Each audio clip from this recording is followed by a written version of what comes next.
నమస్కారం. నేను మీ దాసరి కవిత, ధర్మవరం స్వతంత్ర అభ్యర్థిని. ఈరోజు అయితే సక్సెస్ఫుల్గా నేను లింగారెడ్డిపల్లికి వెళ్ళడం జరిగింది.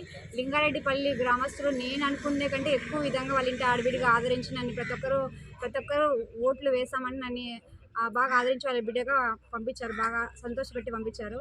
ఇంకొకటి ఏంటంటే ఆ ఊళ్ళో మేజర్ సమస్య తెలుసుకోవడం విషయం ఏంటంటే వాటర్ సమస్య ఉంది.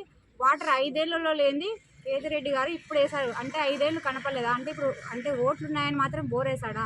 నేను ఇంకొకటి అడుగుతున్నా, లైన్ ఉంది కానీ అక్కడ వాళ్ళకి ట్యాంక్ ప్రాబ్లం అంట. ట్యాంక్ కడితే వాళ్ళకి త్రీ డేస్కి ఒకసారి డే బై డే ఇవి వేయచ్చు అనమాట. అంటే పైప్ లైన్ని తిప్పి వాళ్ళకి వాటర్ వచ్చే విధంగా వేయచ్చు. అక్కడ మేజర్గా 5 ఏళ్ళు అయినా కూడా వాళ్ళకి నీళ్ళ సమస్య తీరలేదు.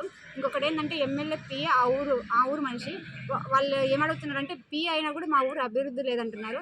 సో నేను గెలిచినా గెలవకపోయినా ఆ ఊరికి వాళ్ళ గలాన్ని అయితే ప్రభుత్వం చూసి నెక్స్ట్ ఏ ప్రభుత్వం వస్తుందో, నేను ఒకవేళ ఓడిపోతే ఆ ప్రభుత్వం తీసుకెళ్ళి వాళ్ళ నీటి సమస్యను తీర్చే విధంగా వాళ్ళతో ప్రామిస్ చేసి వచ్చినాను.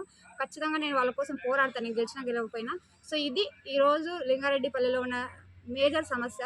సో ఇది కేతిరెడ్డి గారు ఓట్లు ఉన్నప్పుడే బోర్ వేయడం కాదు. ఇంకొకటి మీరు తెలుసుకోవాల్సిన విషయం ఏంటి, ఆ ఊళ్ళో ఏముందో తెలుసుకోవాలి. సో నేనైతే నడుము బిగించా, లింగారెడ్డిపల్లికి అయితే నీటి సమస్య నేను తీర్చగలుగుతాను. So thank you so much Lingareddypalli వాళ్ళందరికీ. నిజంగానంటే ధన్యవాదాలు. ఎందుకంటే నేను అనుకున్న విధంగా ఆ ఊరు నుంచి నాకు లక్కీ వాళ్ళు నాకు ఆశీర్వదించారు. నేను ఇంకా ముందుకు వెళ్తానని అనుకుంటున్నా. మరొకసారి లింగారెడ్డిపల్లి వాళ్ళకి ధన్యవాదాలు. ఇంకొకటి ఏంటంటే పోలీస్ వాళ్ళు కూడా నాకు 4 బందోబస్తు ఇచ్చారు.